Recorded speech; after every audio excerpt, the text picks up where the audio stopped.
This is Mrs. O'Neill for AP Chemistry, Chapter 9, Section 1, Molecular Geometry and Bonding Theories. Make sure to understand those terms on page 372.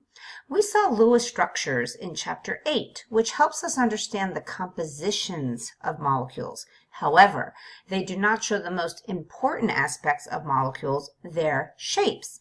The shape and size of molecules is sometimes referred to as molecular architecture, defined by the angles and distance between the nuclei of the component atoms. So here you can see the shapes, geometries, and bond angles of some of the ones you're already familiar with and some new ones in this picture.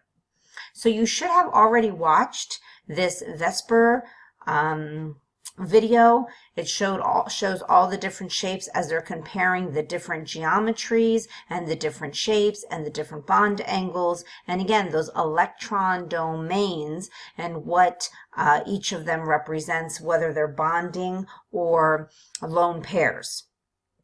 So in section 9 here, your objectives is going to be to know the molecular shapes and examine some shapes commonly encountered in molecules. So bond angles is the determination of the shape of the molecule. That's how they got their bond angles, because of the molecule. And again, I want to remind you, you might want to pause the video, fill in the blank, and then play to hear my words.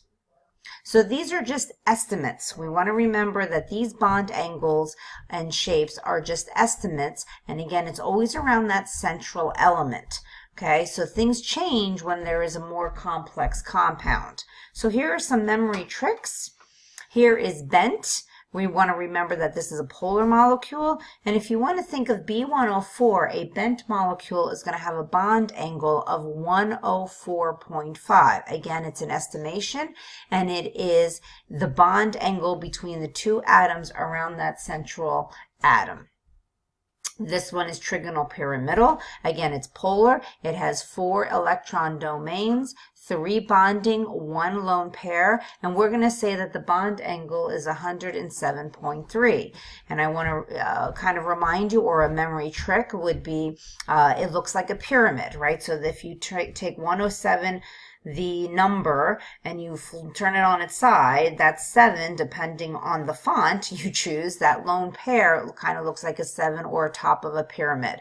So hopefully this gets you to remember that a trigonal pyramidal has a bond angle of 107.3. Tetrahedral, again 4 electron domains, the angle is 109.5, and if all 4 atoms attached to the central atom are the same, it would be a non-polar molecule. So somebody said if you take 9 minus 5, you get 4, so your 4 bonds equals 9 minus 4 from the 109.5 bond angle. Trigonal planar, again non-polar, if all 3 atoms attached to the central are equal, are the same, and somebody came up with 1 plus 2 equals 3, so 1 from the bond angle, 2 from the bond angle, and 3 is how many bonds there are, so that would be 120 for the bond angle between those atoms. Or somebody also said, if you think of, if it's planar, kind of makes a circle between all 3 bond angles because it's laying flat.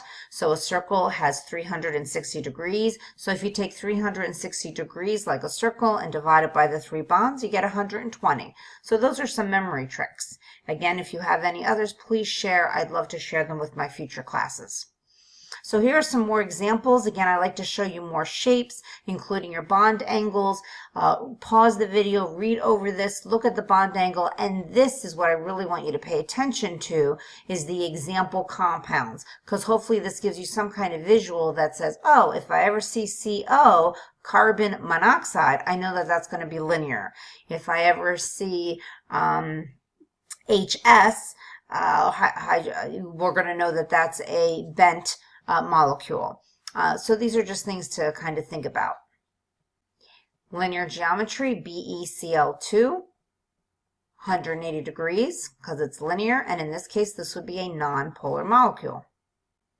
Here we have something that's tetrahedral because of the electron domain, so there are 4 electron domains, making it tetrahedral, but because of those two lone pairs, it's actually a bent geometry. So there is a difference between the electron geometry and the molecular geometry. Here we have something that's called Trigonal Bi-Pyramidal. Okay, again, we're looking at PCl5. And the bond angles, there's two of them in here. Okay, we have 1, 2, 3, 4, 5. We have 5 electron domains. And here in this kind of circle, this Cl, this Cl, this Cl, okay, those are 120. But between this Cl and this Cl makes that 90 degrees. So that video really explains nicely these two different axles. And I'm not going to try to say them. I'll use my O'Neill terminology if I try to pronounce those two words. But he did a really nice job on that video that shows the different bond angles and where those all different axes comes from. Again, here we have, this doesn't really occur, and he talked about how the repulsion is not going to occur this way from that lone pair. It's actually going to exist this way. So again, he talked about that also on the video very nicely. Again, we have Trigonal Bi-Pyramidal because we have 1, 2, 3, 4, 5 electron domains, but because of the two lone pairs, it makes a T-shape. Again, those lone pairs are going to be on this side because of the repulsion. It's the best way that they repel each other. Trigonal Bi-Pyramidal again, to show you that now it could be linear because now we have 3 lone pairs. Octahedral, 90-degree angle. And again, here we have octahedral as FS, 1, 2, 3, 4, 5, 6, F6, S, F6. That's kind of hard to say. Those are all 90-degree angles. Again, if we have an octahedral, but we have one of the electron domains being a lone pair of electrons, it becomes square pyramidal. Same thing here. We have an octahedral. However, now we have 2 unpaired chairs of electrons or lone pairs, and now again it's a flat surface, and this is called square planar. See you in class.